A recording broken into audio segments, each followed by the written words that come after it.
Assalamualaikum warahmatullahi wabarakatuh. Shalom Om Swastiastu, Namo Buddhaya. Salam sejahtera bagi kita semua. Perkenalkan, nama saya Florensa Saputrojong, mahasiswa Fakultas Hukum Universitas Tarumanagara dengan NIM DO 05190047 yang akan menyelesaikan tugas ujian akhir semester dari mata kuliah PLK 7 Litigasi Pidana kelas A dengan dosen pengampu Dr. Heri Firmansyah, SHM Hum, MPA. Nah, pada hari ini saya akan membawakan sebuah kasus pidana Xenia Maut atau Tugu Tani yang akan saya presentasikan dengan metode Irak, yaitu issue, rule, analysis, dan conclusion. Baik, pertama saya akan menjelaskan dari issue. Issue, apa yang terjadi dalam kasus ini? Isunya adalah 1. Apakah Afriani mempunyai niat untuk membunuh dengan cara menabrak? Yang kedua, berapa lama hukuman penjara yang layak diterima oleh Afriani? Lalu, adapun fakta-faktanya, Afriani Susanti pada hari Minggu mengendarai Daihatsu Xenia di kawasan Tugu Tani, Jakarta Pusat. Di kawasan itulah mobil Xenia menabrak 12 orang pejalan kaki yang menyebabkan 9 orang tewas dan sisanya luka-luka. Saat mengendarai mobil tersebut, Afriani dalam kondisi mabuk. Sebelum kejadian ini, Afriani terbukti mengkonsumsi narkoba dan minuman keras. Lalu yang kedua adalah rules atau hukum yang berlaku dalam kasus ini. Rules, ancaman yang mungkin dituduhkan pada Afriani. 1. Pasal 338 KUHP dengan ancaman pidana penjara paling lama 15 tahun. Yang kedua, pasal 127 ayat 1 UU nomor 35 tahun 2009 tentang narkotika dengan ancaman 4 tahun penjara.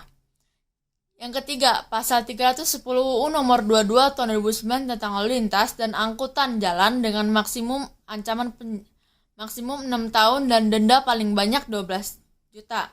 Yang keempat, pasal 311 ayat 5 UU nomor 22 tahun 2009 tentang lalu lintas dan angkutan jalan dengan ancaman maksimum 12 tahun penjara atau denda maksimum 12 juta. Yang kelima, pasal 311 ayat 4 UU nomor 22 tahun 2009 tentang lalu lintas dengan angkutan jalan dengan ancaman maksimum 10 tahun penjara.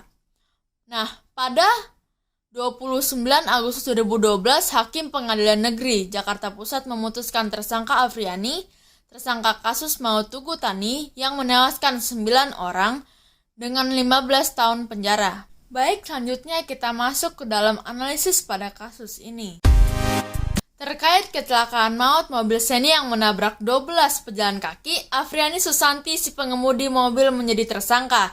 Disidang dengan persidangan acara biasa, yaitu persidangan terjadi dalam alur yang seharusnya. Apakah pada pasal 338 KUHP dapat dikenai kepada tersangka dengan dalih yang di tahun 1994 Jaksa Penuntut Umum pernah menuntut sang supir Metro Mini yang menyebur ke Sungai Sunter di Jakarta yang menewaskan sekitar 32 orang dengan pasal 338 KUHP, yaitu pasal tentang pembunuhan.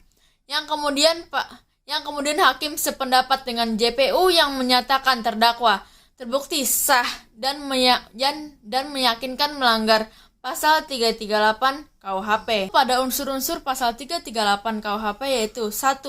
Barang siapa. Dalam kasus Tugu Tani, barang siapa dikenakan kepada Afriani Susanti. Afriani Susanti adalah seorang orang perseorangan sehingga dapat dipidana serta memiliki kemampuan untuk bertanggungjawabkan perbuatannya secara hukum. Dalam artian, di dalam diri Afriani Susanti tidak dapat unsur penghapusan pidana. Yang kedua, dengan sengaja. Dapat dikategorikan dengan sengaja apabila ketika melakukan perbuatannya tersebut tersangka dengan akal sehatnya atau dengan kesadaran mengetahui bahwa dengan mengendarai Xenia dalam keadaannya saat itu, maka dapat mengakibatkan tertabraknya 12 pejalan kaki dan Afriani mengendaki tertabraknya 12 pejalan kaki tersebut. Yang ketiga, menghilangkan jiwa orang lain atau merampas nyawa orang lain. Dalam tragedi Tugu Tani terdapat 9 nyawa yang melayang akibat ditabrak oleh mobil Xenia yang dikendarai oleh Afriani. Namun walau demikian rasanya kurang tepat jika digunakan terhadap Afriani karena telah ada undang-undang yang mengatur khusus tentang kecelakaan lalu lintas, yaitu UU RI nomor 22 tahun 2009 tentang lalu lintas dan angkutan jalan. Pasal pemidanaan pada pasal 10 KUHP memperinci hukum pokok antara lain hukuman mati, hukuman penjara, hukuman kurungan, dan hukuman denda. Terhadap hukuman penjara terhadap dua jenis, yaitu penjara hukuman mati dan penjara sementara. Terhadap pidana penjara sementara paling singkat 1 hari dan paling lama 15 tahun. Akan tetapi terhadap pemberatan pidana dapat mencapai maksimal 20 tahun. Dengan perkataan lain, di Indonesia terhadap hukuman penjara sementara tidak akan lebih dari 20 tahun. Terhadap tindak pidana perbarengan, yaitu tindak pidana lebih dari satu, dikenal dengan 4 stelsel pemindahan, diantaranya adalah 1. Kumulasi murni atau penjumlahan murni. Jika menganut stelsel ini, maka terhadap ketentuan pidana dari seluruh tindak pidana yang dilakukan dijumlahkan. Terhadap kasus Afriani Susanti, penulis berpendapat pasal yang dapat dikenai terhadap Afriani adalah 311 ayat 5 UU RI nomor 22 tahun 2009 tentang lalu lintas dan angkutan jalan dengan pidana maksimal 12 tahun. Dan pasal 127 ayat 1 UU RI nomor 35 tahun 2009 tentang narkotika dan pidana maksimal 4 tahun penjara. Maka berdasarkan stelsel pemindahan ini, Afriani Susanti dapat dipidana dengan pidana penjara selama 16 tahun penjara. Nah, yang kedua adalah aborsi murni dan penyerapan murni. Dalam stelsel pemindahan ini, tertinggi menyerap pidana lainnya sehingga pidana yang dikenai terhadap pelaku adalah sebatas pidana tertinggi saja. Dengan demikian terhadap Afriani Susanti hanya dipidana selama 12 tahun saja. Dengan anggapan pidana 4 tahun telah diserap oleh pidana yang tertinggi, yaitu 12 tahun. Namun stelsel pemindahan seperti ini dinilai tidak menjunjung rasa keadilan karena tindak pidana selain tindak pidana yang ketentuannya pidana tertinggi tidak diperhitungkan. Nah, yang ketiga adalah kumulasi terbatas. Dalam stelsel pemindahan ini, penjumlahan pidana dapat dilakukan dengan batasan bahwa hasil penjumlahan pidana tersebut tidak melebihi pidana tertinggi. Ditambah sepertiga dari pidana tertinggi tersebut tidak melebihi ketentuan pidana penjara sementara tertinggi adalah 20 tahun penjara. Terhadap kasus Afriani Susanti, pemindanaan dapat dijumlahkan menjadi 12 tahun penjara ditambah 4 tahun penjara, total menjadi 16 tahun penjara.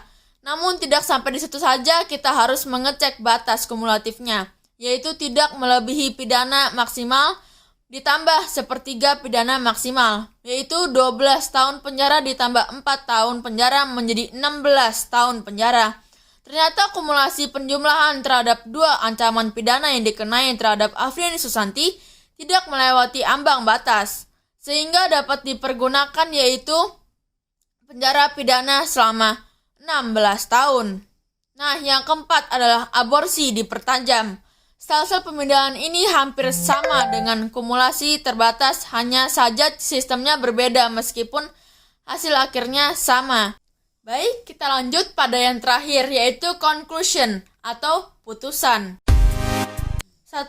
Pasal yang dikenakan terhadap peristiwa kecelakaan maut di Tugu Tani yang menelan korban 9 orang meninggal dunia dengan pelaku adalah Afriani Susanti.